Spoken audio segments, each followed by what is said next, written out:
മുഖ്യമന്ത്രി KSU അധ്യക്ഷനെ കാണുന്നതിൽ എന്താണ് വാർത്ത? ഇന്നത്തെ രാഷ്ട്രീയ കേരളത്തിൽ അതൊരു വാർത്തയാണ്. അതെങ്ങനെയാണ് വാർത്തയായത് നമുക്കൊന്ന് നോക്കിയാലോ? തുടക്കത്തിൽ നിന്ന് അങ്ങ് തുടങ്ങാം.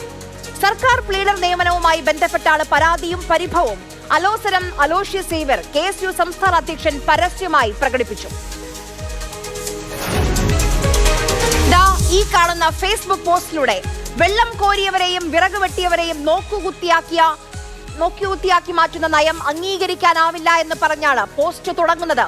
വഴിയിൽ കൂടി പോകുന്ന SFIക്കാരെ ചുമക്കേണ്ട ബാധ്യത UDF സർക്കാരിനില്ല എന്ന് പറഞ്ഞ പോസ്റ്റ് മുന്നോട്ട്. എന്താണ് അലോഷ്യസ് സേവ്യറിന്റെ പ്രശ്നം? അത് മുൻ SFI പ്രവർത്തക ജിയോണ ജെയിംസിനെ ഗവൺമെന്റ് പ്ലീഡർ ആക്കിയതാണ്. മറുപടി മുഖ്യമന്ത്രി അല്പം കടുപ്പിച്ചു തന്നെ പറഞ്ഞു. അപ്പോൾ എൻ്റെ കയ്യിലുള്ളത് ഇന്ത്യൻ ലോയേഴ്സ് കോൺഗ്രസിൻ്റെ സംസ്ഥാന കമ്മിറ്റി സമർപ്പിച്ച റിപ്പോർട്ടാണ്, ഈ റെക്കമെൻഡേഷനാണ്. ആ റെക്കമെൻഡേഷനിൽ ഈ വിവാദപ്പെട്ട രണ്ടുപേരുടെയും പേര് അവർ റെക്കമെൻഡ് ചെയ്ത രണ്ടുപേരെ ആക്കണമെന്ന് പറഞ്ഞു. ഇതാണ് എൻ്റെ ലിസ്റ്റ്. ഇവർ ഈ ലിസ്റ്റ് തന്നതുകൊണ്ട് മാത്രമല്ല ഞങ്ങളവരെ പരിശോധിച്ചത്. ലിസ്റ്റിൽ തന്ന പലരും വന്നിട്ടുണ്ട്, ചിലർ വന്നിട്ടില്ല. ഞങ്ങൾ അതിനെക്കുറിച്ചുള്ളൊരു പരിശോധന നടത്തിയിട്ടാണ്, അവരുടെ പശ്ചാത്തലം കൂടി പരിശോധിച്ചിട്ടാണ് അവരെ നിയമിച്ചത്. അവർ ഇന്ത്യൻ ലോയേഴ്സ് കോൺഗ്രസിൻ്റെ മെമ്പർമാരാണ് രണ്ടുപേരും. അല്ലെങ്കിൽ കോൺഗ്രസിൻ്റെ ഒരു പോഷക സംഘടന തരുന്ന ലിസ്റ്റിൻ്റെ അടിയിൽ ഒപ്പിടാനല്ലല്ലോ നമ്മളിരിക്കുന്നത്. അങ്ങനെ ചെയ്യാൻ പറ്റില്ലല്ലോ. കോടതിയിൽ നല്ല ലോയേഴ്സും കൂടി വരണമല്ലോ. അപ്പോൾ അവരൊക്കെ പറയുന്ന നിർദ്ദേശിക്കുന്ന ആളുകളൊക്കെ തന്നെ വരും. ഇന്ത്യൻ ലോയേഴ്സ് കോൺഗ്രസിൻ്റെ സ്റ്റേറ്റ് കമ്മിറ്റിയും ഹൈക്കോടതി യൂണിറ്റ് കമ്മിറ്റിയും രണ്ടുപേരും ഈ രണ്ടുപേരുടെ പേര് ശുപാർശ ചെയ്തിട്ടുണ്ട്. രണ്ടുപേരും. മുഖ്യമന്ത്രിയുടെ ഈ പ്രതികരണത്തോടെ ഫേസ്ബുക്കിൽ നിന്നും അലോഷ്യസിന്റെ പ്രതികരണം മാധ്യമങ്ങളുടെ മുന്നിലേക്കെത്തി. കേരളത്തിന്റെ മുഖ്യമന്ത്രിയെ കാണുമ്പോൾ ചിരിക്കുക എന്നത് ഞാൻ പഠിച്ച രാഷ്ട്രീയമാണ്.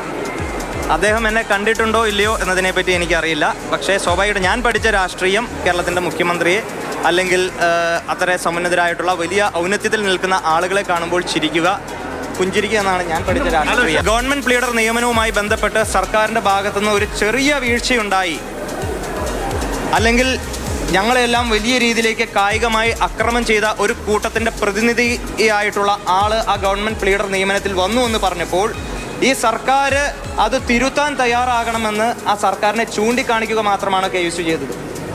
KSU സംസ്ഥാന അധ്യക്ഷൻ എന്ന നിലയിൽ എൻ്റെ സാധാരണക്കാരായിട്ടുള്ള പ്രവർത്തകരുടെ വികാരത്തെ ഉൾക്കൊള്ളുക എന്നതാണ് ഞാൻ പഠിച്ച രാഷ്ട്രീയം. അത് ഈ സർക്കാരിൻ്റെ മുൻപിൽ ചൂണ്ടിക്കാണിച്ചു എന്നത് മാത്രമാണ് KSU സംസ്ഥാന അധ്യക്ഷൻ എന്ന നിലയിൽ ഞാൻ ചെയ്തതൊരു തെറ്റ്. അത് തെറ്റാണെന്ന് ഈ സർക്കാരിന് തോന്നുന്നുണ്ടെങ്കിൽ ആ തെറ്റുകൾ ഇനിയും ആവർത്തിക്കാൻ തന്നെയാണ് എൻ്റെ തീരുമാനം. VD സതീശൻ എൻ്റെ കൂടി നേതാവാണ്. കോൺഗ്രസ്സുകാരുടെ അല്ലെങ്കിൽ UDFന്റെ സർക്കാർ കേരളത്തിൽ അധികാരത്തിൽ കയറുമ്പോൾ വന്ന മുഖ്യമന്ത്രി എൻ്റെ കൂടി നേതാവാണ് VD സതീശൻ. വിവാദമായി, വിമർശനമായി, വന്ന വഴി മറന്നു, VDS എന്നിവരെ കാര്യങ്ങളെത്തി. ഇനി എന്താണ് വസ്തുതയെന്ന് കൂടി നോക്കിയാലോ? മുഖ്യമന്ത്രിയെ കാണാൻ അലോഷ്യസ് സേവ്യർ എത്തുന്നു. അന്ന് മുഖ്യമന്ത്രിക്ക് കൊല്ലത്ത് 1 മണിക്ക് പരിപാടിയുണ്ട്. അന്ന് വൈകിട്ട് കാണാമെന്ന് പറഞ്ഞപ്പോൾ കന്യാകുമാരി പോകാനുണ്ടെന്ന് മറുപടി പറഞ്ഞ് അലോഷ്യസ് അവിടെ നിന്നിറങ്ങി. തൊട്ടടുത്ത ദിവസം മുഖ്യമന്ത്രിയും അലോഷ്യസ് സേവ്യറും കൊച്ചിയിലുണ്ട്. ഉച്ചവരെ മുഖ്യമന്ത്രി എറണാകുളം റെസ്റ്റ് ഹൗസിൽ. പല നേതാക്കൾ VD സതീശനെ കാണാനെത്തി, മാധ്യമങ്ങൾക്ക് അഭിമുഖം നൽകി. പക്ഷേ കൊച്ചിയിലുണ്ടായിരുന്ന അലോഷ്യസ് സേവ്യർ വന്നില്ല. അപ്പോഴേക്കും KSU അധ്യക്ഷനെ കാണാൻ മുഖ്യമന്ത്രിക്ക് സമയമില്ല എന്ന വാർത്തകൾ പ്രചരിച്ചു കഴിഞ്ഞു. പിന്നെയാണ് പ്രശസ്തമായ കണ്ടു കണ്ടില്ല സംഭവം നടക്കുന്നത്. ഇന്ന് മുഖ്യമന്ത്രിയെ കണ്ടു അലോഷ്യസ്, അതിനുശേഷം മാധ്യമങ്ങളെയും. ഗവൺമെന്റ് പ്ലീഡർ നിയമനവുമായി ബന്ധപ്പെട്ട KSUവിൻ്റെ മുഴുവൻ ആശങ്കകളും കേരളത്തിൻ്റെ ബഹുമാന്യനായ മുഖ്യമന്ത്രിയെ നേരിട്ട് കണ്ട് ഞങ്ങൾ അറിയിച്ചു. സർക്കാരിൻ്റെ ഭാഗത്തു നിന്ന് അവർ അതിൽ ഉചിതമായി KSUവിൻ്റെ ഒരു സ്പിരിറ്റ് ഉൾക്കൊള്ളുന്ന രീതിയിലേക്കുള്ള ഒരു തീരുമാനം ഉണ്ടാകുമെന്നാണ് നമ്മുടെ ഒരു പ്രതീക്ഷ. ഞങ്ങളവിടെ ഉന്നയിച്ച ഒരു വിഷയത്തിൻ്റെ ഒരു മെറിറ്റും ഡിമെറിറ്റും അവിടെ നിൽക്കുന്നുണ്ട്.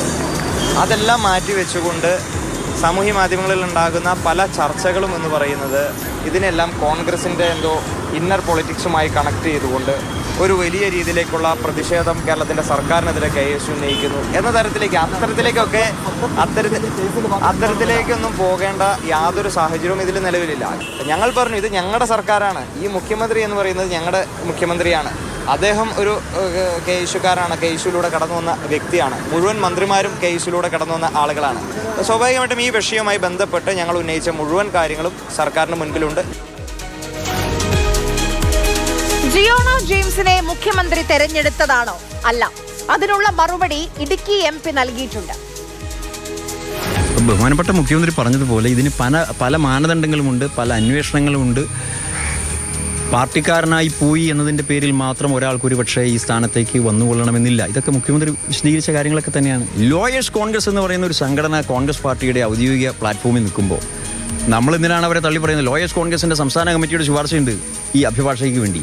ഞാൻ ഈ പറയപ്പെടുന്ന അഭിഭാഷക മുൻകാലഘട്ടങ്ങളിൽ എന്താണ് എന്നുള്ളത് ഞാൻ കണക്കിലെടുക്കുന്നില്ല. അവരിപ്പോൾ ലോയേഴ്സ് കോൺഗ്രസ് അങ്ങനെ എന്തിനാന്നേ അതല്ലേ പറഞ്ഞത്? അവർ ലോയേഴ്സ് കോൺഗ്രസിൽ എന്താണ് ഇന്ത്യൻ നാഷണൽ കോൺഗ്രസും ഐക്യ ജനാധിപത്യ മുന്നണിയും പ്രതിപക്ഷത്തായിരിക്കുമ്പോൾ പ്രവർത്തിച്ച ആളാണ്.